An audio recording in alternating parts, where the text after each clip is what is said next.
قائد الغر المحجلین، قیامت کے دن جن کے 5 کلیان چمک رہے ہوں گے ان کا قائد ہے، اور یہ حضور کی امت کی صفت ہے۔ یاتی یوم القیامت واصحابہ تتلقاہم الملائکۃ المقربون ینادونہم ادخلوا الجنۃ لا خوف علیکم ولا انتم تحزنون۔ آقا نے فرمایا یہ اور اس کے ساتھی قیامت کے دن آئیں گے تو فرشتے ان سے ملاقاتیں کریں گے، ان سے سلام کریں گے اور ان کو کہیں گے جنت میں داخل ہو جاؤ اس حال میں کہ نہ تم خوف زدہ ہو نہ تم پر کوئی پریشانی ہے۔ اور یہ بات جو امام ابن ابی الدنیا نے لکھی بہت دکھ والی، آپ نے بیان بھی کی کہ آقا نے فرمایا، وہ کہتے ہیں کہ ایک شخص نے خواب میں دیکھا جو وہاں پر گارڈ تھا کہ حضور نے ان کو لٹکے ہوئے جب دیکھا تو آقا علیہ السلام رو رہے تھے اور کھجور کے اس تنے کے ساتھ آقا ٹیک لگا کے بیٹھے تھے اور پوچھتے تھے ہاکذا تفعلون بولدی، اور حضور تو بتا کے گئے تھے لوگوں میری اہل بیت پاک کے بارے میں اللہ سے ڈرنا۔ ڈاکٹر صاحب، حضرت زید بن ثابت آپ کے سامنے تھے تو آپ نے ان سے کہا کہ میرا ایک فرزند ہوگا بعد میں جو تمہارا ہم نام ہوگا اس کو سولی پہ لٹکایا جائے گا۔ اچھا، خود بھی انہوں نے کئی اشارے دیے کہ مجھے اس کا ڈر نہیں کہ مجھے کس پہلو پہ سولی پہ لٹکایا جائے گا، مجھے اس کا ڈر نہیں کتنی دیر تک مجھے سولی پہ لٹکائے میری لاش کو جلا دیا جائے گا، اشارے تو دے گئے تھے۔ بالکل اشارے دے گئے تھے۔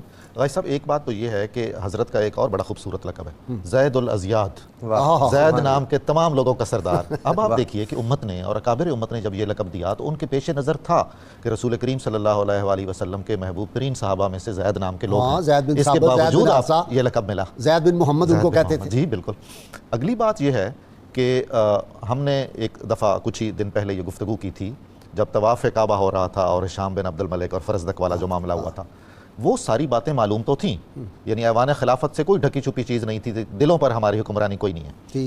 وہی تسلسل آگے ہم دیکھیں تو کوشش یہ کی گئی سب سے پہلے جو اقدامات کیے گئے کہ خانوادہ حسین میں، امام حسین میں اور خانوادہ امام حسن میں اختلافات پیدا کیے جی جائیں۔ ہاں، بہت زیادہ اس پہ بہت زور لگایا گیا، اور اس میں اللہ کا شکر ہے کہ کامیابی نہیں ہوئی، ہو بھی کیسے سکتی تھی؟ اگر وہیں کامیابی ہو جاتی تو ہم مان لیتے جو بڑے بڑے دانشور آج باتیں کرتے ہیں۔ آج بھی دیکھیں نا یہود و ہنود کی سازش کیا ہے کہ امت مسلمہ آپس میں برسر پیکار ہو رہے ہیں، مختلف اسلامی ممالک آپس میں جنگ و جدل میں مصروف ہیں، بالکل ان کو سمجھ ہی نہیں آ رہی کہ یہ گیم کیا ہو رہا ہے۔ حضرت امام زین العابدین نے اپنی ساری زندگی ظاہری اعتبار سے جو سیاسی تحریکات ہیں ان سے الگ ہو کر گزاری ہے۔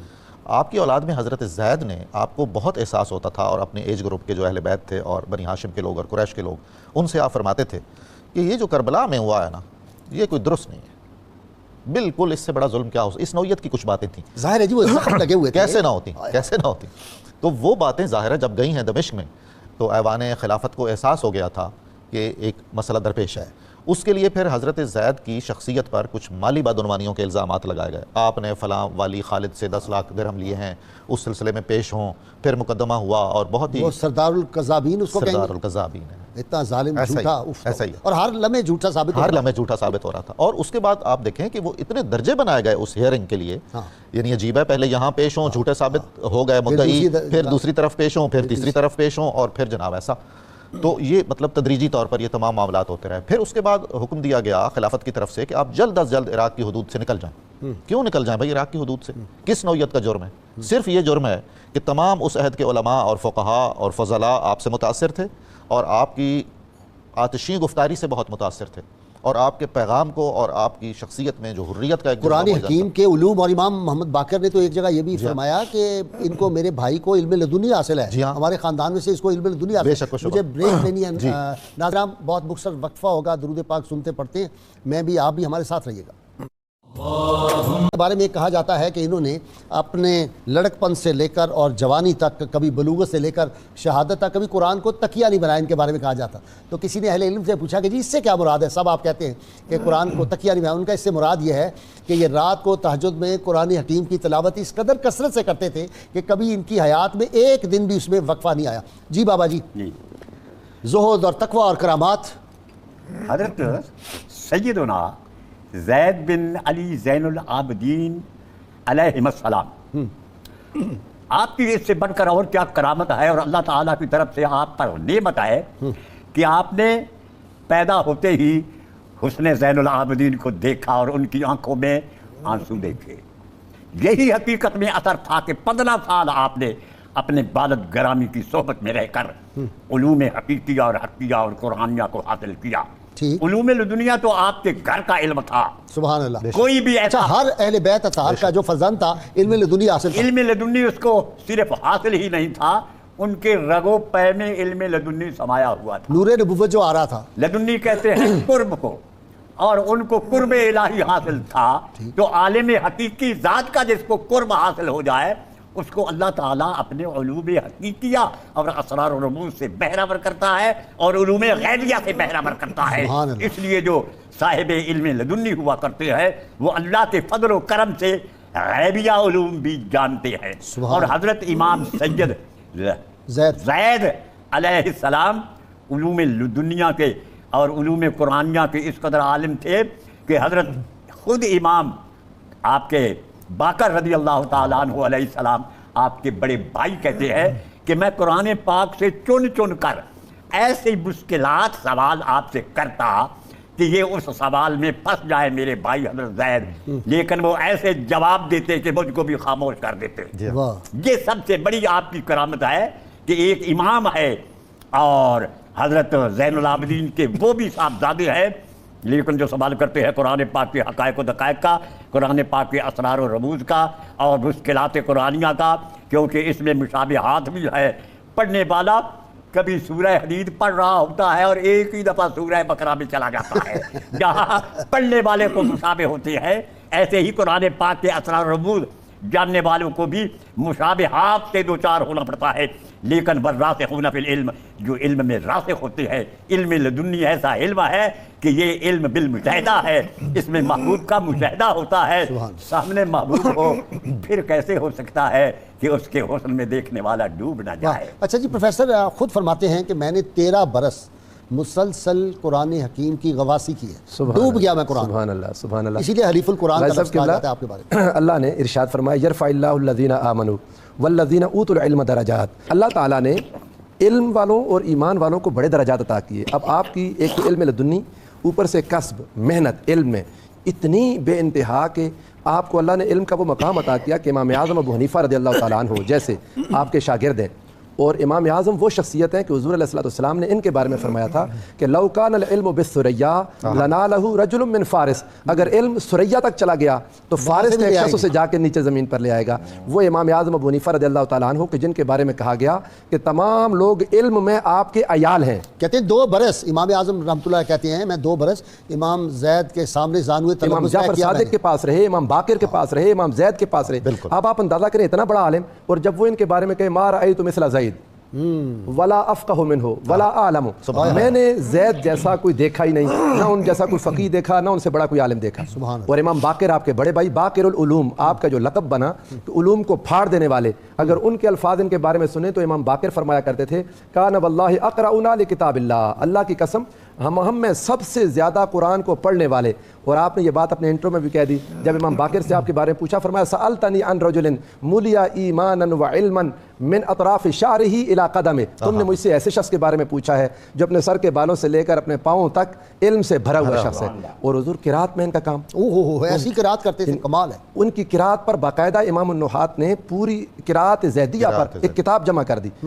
فصاحت و بلاغت میں اپنی مثال آپ، اور علم کے اندر اللہ نے ان کو اتنا ملکہ عطا کیا کہ حضور نبی کریم صلی اللہ علیہ وآلہ وسلم کی سنتیں جو اس زمانے میں لوگ ترک کر رہے تھے، ایک ایک کر کے لوگوں کے سامنے رائے، اور سنت مصطفیٰ صلی اللہ علیہ وآلہ وسلم کو زندہ کرنے پر محنت۔ ڈاکٹر نظامی جی 42 ایئرس 42 سال کی عمر میں شہید بھی کر دیا گیا، پھر بھی ایسے نکوش چھوڑے ہیں علمی طور پہ، تفسیر میں، حدیث میں، فقہ میں، اور پھر میدان جہاد میں۔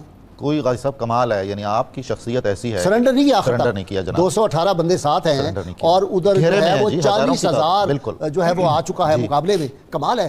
علی کا گھر بھی کیا گھر ہے کہ جس گھر کا ہر ایک بچہ جسے دیکھو وہی شیر خدا معلوم ہوتا ہے۔ یہ وہ دور ہے غازی صاحب جب رسول اللہ صلی اللہ علیہ وسلم کے ممبر سے اور آپ کے پورے جو اسلامی سلطنت ہے اس کے ممبروں سے حضرت علی کرم اللہ وجہ الکریم کی صریحاً علانیہ بے حرمتی ہوتی تھی، سب و شتم ہوتا تھا۔ کیا بد نصیبی ہے، اور پھر بھی کلمہ گو اپنے آپ کو کلمہ گو۔ آپ دیکھیے کہ کیا ذہن بنا دیے گئے تھے کہ امام زید اب لڑ رہے ہیں، 10 بدس لڑائی ہے، نرغے میں ہیں، بیچ میں کچھ صفحے ہیں، چند صفحے فاصلے پر ایک بدذات نے حضرت سیدۃ النساء فاطمہ الزہرا کی اہانت کی بآواز بلند۔ کیا مقصد تھا اس چیز کا؟ وہ بھی کلمہ گو تھا جی، مطلب کیا بنا دیا گیا تھا؟ وہ مسلمان رہ سکتا ہے؟ سیدہ پاک کی شان میں جو گستاخی کرے وہ کیسے مسلمان؟ بالکل۔ اب دیکھیے کہ ایک آدمی جو غازی ہے اور مجاہد ہے، اور وہ 1 منٹ کے لیے بھی اگر اس کے ہاتھ پاؤں رکتے ہیں تو اس کی جان کو خطرہ ہے۔ آپ یہ الفاظ سن کے شل ہو گئے آپ کے بازو اور آنسو گرنے لگے۔ 1 منٹ کے بعد آپ نے فرمایا کوئی ہے، دور تھا نا، بیچ میں صفیں حائل تھیں، کوئی ہے جو اس ظالم تک پہنچے؟ تو آپ کے ساتھیوں 218 میں سے کسی ایک نے اس کو قتل کیا۔ اور اب اموی لشکر اس قتل کرنے والے پر ٹوٹ پڑا، اس کو بچا کے لے آئے۔ اب حضرت زید کے گرد ان کے ساتھیوں نے گھیرا دے لیا، آپ نے اس آدمی کو لپٹایا اور تا دیر اس کا ماتھا چومتے رہے، اور آپ نے فرمایا کہ تجھے دونوں جہان کی نعمتیں مل گئی ہیں۔ یہ وہ اچھا، جسے ان کی شان میں گستاخی کی اس کا بھی انجام بہت ہی انجام برا ہوا حضور، اور قاتل سارے جو تھے قتل کیے گئے اور یہ بھی جلائے گئے۔ اچھا یہ ذرا بات بتائیں کہ سولی سے اتارا 3 سال بعد جب شام کا بیٹا آیا تو ختم نہیں ہو گیا وہ جو اندر کا کیا اس کو کہتے ہیں غیظ و غضب، انتقام، جس طرح کا بھی تھا وہ پھر بھی ختم نہیں ہوا؟ جی نہیں ہوا، اور وہ کیسے ختم حضور؟ وہ 1400 صدیاں گزر جانے کے بعد ختم نہیں ہوا۔ اس وقت تک آپ دیکھتے ہیں کہ ایک پورا بہت مؤثر طبقہ ہے جو اہل بیت کی تحریکوں اور خاندان رسول صلی اللہ علیہ وآلہ وسلم کے ان چراغوں کی تعلیمات اور ان کی شخصیات کو دھندلانے کی کوشش کرتا رہتا ہے۔ ایک کوئی مسلمان آج کسی کو کہے گا کہ کسی کو قتل کر کے ناحق اس کی لاش کو 3 سال سولی پہ لٹکائے رکھیں، اس کے بعد اتاریں اور اس کے بعد جلائیں، جلا کر اس کی خاک بھی بکھیر دیں۔ بھائی صاحب جس کی خاک انہی کی اولاد مجھے لگتا ہے وہ جو حضرت خبیب کو سولی سے بے شک و شبہ اتنی دیر لٹکائے رکھا، ان کی وہ خان اتاری گئی، عبداللہ بن زبیر کے ساتھ جو کچھ کیا، یہ وہی سارا نقشہ۔ لیکن غازی صاحب جس کو جلایا جائے گا اور جس کی خاک بکھیری جائے گی نا، حسین بن منصور کی طرح وہ پھر دلوں میں زندہ رہے گا۔ اور یہ تو خاندان رسالت ہے، اور انہوں نے تو اللہ کے نام پر اور اللہ کے رسول صلی اللہ علیہ وسلم کے نام پر قیام کیا ہے نا۔ آپ کے جو خطبات ہیں اپنی پوری تحریک کے دوران، ان سب کا نچوڑ بہت ہی واضح ہے۔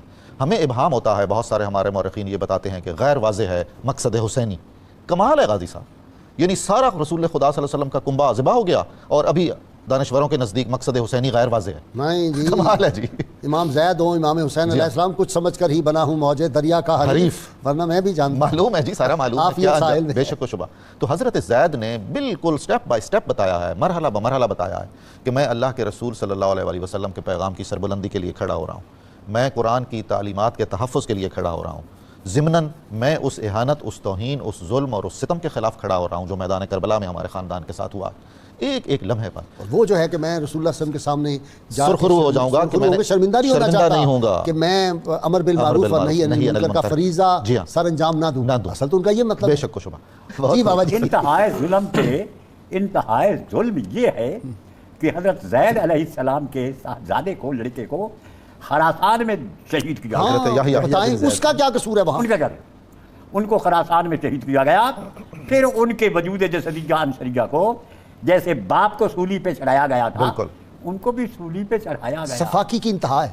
یہ ظاہر میں تو آدمی تھے، لیکن شیطان بھی ان کو سلام کرتا ہے کہ جو مجھ سے نہ ہو سکا وہ تم نے کرا۔ ایسا ہی ہے، ابلیس سے یہ نہیں ہو سکا۔ مجھ کو آتی ہے ہنسی اس حضرت انسان پر، فعل بد تو خود کرے، لعنت کرے شیطان۔ جی انہوں نے قیام فرمایا امام زید شہید رحمۃ اللہ تعالی علیہ نے، تو امام اعظم ابو حنیفہ رحمۃ اللہ علیہ آپ نے فرمایا تھا کہ خروجہ یضاہی خروج رسول اللہ صلی اللہ علیہ وسلم یوم البدر، کہ آپ کا یہ قیام فرمانا اور ان ظالموں کے خلاف نکلنا بالکل ایسے ہے جیسے رسول اللہ صلی اللہ علیہ وسلم بدر کے دن نکلے۔ اچھا، لوگوں نے سوال کیا کہ پھر آپ کیوں نہیں شامل ہوئے؟ آپ ان دنوں علیل تھے، آپ نے پیسے بھیجے، 10,000 درہم دیے۔ آپ نے کہا اگر میری علالت نہ ہوتی، میں بیمار نہ ہوتا، بڑھاپا میرا نہ ہوتا تو میں ان کے ساتھ کھڑا ہوتا۔ جہاں عمر میں زیادہ ہو گئے تھے، کمزور، لیکن 10,000 درہم ان کی طرف بھیجے، اور فرمایا کہ اور حیران کن آپ کی یہ پیشن گوئی ہو گئی، جس طرح قلیل تعداد تھی رسول اللہ صلی اللہ علیہ وسلم کے ساتھ بدر کے دن 313، آپ کے ساتھ ہی 218، اور جہاد کیا، قائم بالحق ہوئے، اور اندازہ فرمائے رات کے وقت میں پھر آپ کو اندھیرے میں تیر مار کے شہید کر دیا گیا۔ آپ کی علمی کمالات یہ ہیں کہ تمام محدثین نے آپ کا تذکرہ کیا۔ امام زید کے تذکرے میں حافظ ابن عساکر کو اٹھائیں، امام دہلمی کو دیکھیں، حافظ سیوطی نے جامع الکبیر میں مسند حذیفہ بن الیمان میں آپ کا تذکرہ کیا، امام مکریزی نے المواعظ والاعتبار میں آپ کے تذکرے کیے، ابن خلدون نے العبر میں آپ کا ذکر کیا، امام حاکم نے جلاء الابصار فی الاحیاء، یعنی ہر محدث آپ کا ذکر کرتا رہا اور آپ کی شان کو بیان کیا اس انداز میں کہ پتہ چلتا ہے کہ رسول اللہ صلی اللہ علیہ وسلم کا یہ بیٹا اگر زندگی اور رہتی اور دنیا کو اپنے علم سے منور فرماتے تو معلوم نہیں یہ کیسے کیسے ستارے تھے حضور، تمام یعنی آپ جتنے اہل بیت کے افراد دیکھیں، ان کے بعد عبداللہ المہد امام حسن کی اولاد میں امام حسن مصنع شہید ہو گئے، امام ابراہیم شہید ہو گئے، محمد ذو النفس الزکیہ شہید ہوئے، سارے امام شہید ہوئے جی، سارے امام علی، امام حسن علیہ السلام سے لے کر امام حسین تک، امام زین العابدین، امام محمد باقر، چلتے ہیں امام زید، یہ سارے گنتے چلے جائیں اور آپ کی تو سب شہید ہو۔ اچھا جی ڈاکٹر صاحب، آج کے نوجوان کو پہلے تو یہ بتائیں کہ یہ پڑھانی چاہیے آج کے دور میں بچوں کو، ہمارے طالب علموں؟ جی میری رائے میں تو غازی صاحب یہ بہت ضروری ہے، اس لیے کہ اگر ہم ایمان کے دعوے دار ہیں تو ایمان کی استقامت اس کے بغیر ہو ہی نہیں سکتی ہے کہ ان پاکان امت کا تذکرہ ہمیں معلوم ہو اور ان کی جو تعلیمات ہیں وہ راسخ ہوں ہمارے کرداروں میں، اور ان کی حمیت دینی علی الخصوص، تو اگر ہم کسی اور طرح کا چاہ رہے ہیں قوم کو بننا اور بنانا تو پھر ظاہر ہے ہمیں اور چیزیں پیش نظر رکھنی چاہیے. آج کل کے دور میں ان حضرات کی جو اسوہ ہے اور ان کی سیرت کے جو روشن پہلو ہیں جو رسول اللہ صلی اللہ علیہ وسلم کے اسوے سے اخذ کیے گئے ہیں ان میں بڑے ہی پہلو ہیں اور پیغامات ہیں. برکات بھی ملے گی اور ذہنی اور فکری تزکیہ بھی ہو جائے. جی بے شک و شبہ. یعنی ایک ایسی جامع الصفات شخصیت جو عالم بھی ہے، فاضل بھی ہے، محقق بھی ہے، فقیہ بھی ہے، محدث بھی ہے، مفسر بھی ہے، غازی بھی ہے اور شجاع بھی ہے اور شہید بھی ہے اور 42 سال عمر. 42 سال. تو اس کا مطلب یہ ہے کہ اللہ تعالیٰ کے رسول اللہ صلی اللہ علیہ وسلم سے وابستگی اگر اختیار کی جائے اور اپنی صلاحیتوں سے ہر ممکن کام لیا جائے تو خدا اپنا فضل کرتا ہے علوم و فنون میں اور ظاہری و باطنی ترقی کی. جب تک ہم یہ پڑھاتے رہے دنیا کی امامت ہم نے کی. بے شک. اس کو پریزیڈنٹ نکسن نے اپنی کتاب جو ہے سیز دی مومنٹ یہ خاص طور پہ لکھا ہے. اس نے کہا 700 برس تک ہمارے بجھے ہوئے چراغ جو تھے وہ ہم ایسٹ سے لے کر علم کی روشنی ان کو روشن کرتے رہے. لیکن کہتے ہیں ہم بڑے کنجوس نکلے جب ہماری باری آئی تو ہم سام بن کے بیٹھے. اور آج یہی حال ہے. خاص ہے ترکیب میں قوم رسول ہاشمی. تو خاص ترکیب جو ہے قوم رسول ہاشمی کی وہ تبھی ہوگی کہ اس کے خصوصیات بھی ہوں گے نا اور اس کے رجال سے بھی آگاہی ہوگی کہ کن خصوصیات کی بنیاد پر قوم رسول ہاشمی کا امتیاز تھا اور اس کی تخصیص کیسی تھی اقوام عالم میں. اگر ہم وہ سارا کچھ نہیں کر رہے ہیں تو ظاہر ہے ہمارے مختلف ہیں مقاصد بھی اور اہداف بھی. حضرت زید کا جی آپ کے صاحبزادے جیسا کہ بتایا گیا ہے حضرت یحییٰ اور اس سال خراسان میں اکثر بچے جو پیدا ہوئے ہیں ان کا نام یا زید رکھا گیا ہے یا یحییٰ رکھا گیا ہے. عوام کی محبت کا دیکھیے نا آج بھی. اس کے بعد حضرت زید کے پوتے حضرت ابراہیم. بھائی کمال کی بات یاد آ گئی اور آپ کو میں ٹوک رہا ہوں معاف کر دیجیے گا. فلپ ہٹی نے ہسٹری آف دی عربس میں لکھا ہے. اس نے کہا یہ اس امت کا ایک عجیب ہی معاملہ ہے. جو بچہ پیدا ہوتا ہے یا پیغمبر کے نام پہ پہلے نام اس کا رکھتے ہیں نہیں تو چاروں صحابہ کے نام پہ نہیں تو جو نواسے ہیں رسول اللہ صلی اللہ علیہ وسلم کے ان کے خاندان کے. یہی حسن حسین زید ابو بکر عمر عثمان علی یہی نام رکھتے ہیں. حضور صدیوں پورے خراسان میں اور پورے عرب میں 90% لوگوں کا اصلی نام محمد ہوتا تھا. اچھا. اور پھر لقب شمس الدین جمال الدین کچھ اور ایسا ہی ہے. حافظ شیرازی نام محمد لقب شمس الدین. ساری مثالیں اسی طرح کی ہیں. تو غازی صاحب خراسان میں دیلہ میں ایک علاقہ ہے وہاں زیدیوں کی حکومت قائم ہو گئی اور اس کے بعد یمن میں تو آج بھی زیدی اکثریت میں ہیں یعنی جو فقہ زیدی کے پیروکار ہیں. ٹھیک. ہمیں یہ کالج میں بھی ہے. جی بالکل سید قمر زیدی صاحب وہ حنفی زیدی ہیں جی اور قادری زیدی ہیں. قادری زیدی جہاں نشائی جی قادری نشائی کا جی آپ فرمائیے. حضرت شیخ اکبر ایک حدیث پاک نقل فرماتے ہیں فتویٰ بقیہ میں کہ روز محشر خدا تعالیٰ فرمائے گا کم یا محمد فادخل الجنہ. اے محمد قیام کیجیے اور جنت میں داخل ہو جائیں گے. بہت سارے لوگ کھڑے ہو جائیں گے سبحان اللہ. حالانکہ خدا جانتا ہے فرمائے گا ارے تم کیوں کھڑے ہوئے میں نے تو اپنے محبوب کو بلایا ہے. تو وہ کہیں گے کہ خدایا ہمارا بھی نام زندگی میں محمد رکھا گیا تھا اور لوگ ہمیں محمد کہہ کر پکارتے تھے. تو اللہ تعالیٰ ہنس پڑے گا اپنی شان کے مطابق اور فرمائے گا اگر تم اس قابل نہیں ہو کہ تمہیں جنت میں بھیجا جائے لیکن میرے محبوب کے نام کی برکت سے فادخلوا الجنہ سب جنت میں داخل نام کی وجہ سے. اس لیے حضور نے زید بن حارثہ کو پیار سے دیکھا اور اس کو فرمایا کہ تیرا نام سن کر میرے دل میں عجیب قسم کی تیری عزت پیدا ہوئی ہے کہ میرے آنے والے بیٹے کا نام بھی زید ہوگا جس کو سودی پہ چلایا جائے. بہت شکریہ ڈاکٹر نظامی آپ کا بھی بابا جی آپ کا بھی شکریہ اور پروفیسر ناصر. ناظرین ہم ہر روز اپنے سامعین ناظرین سے سوال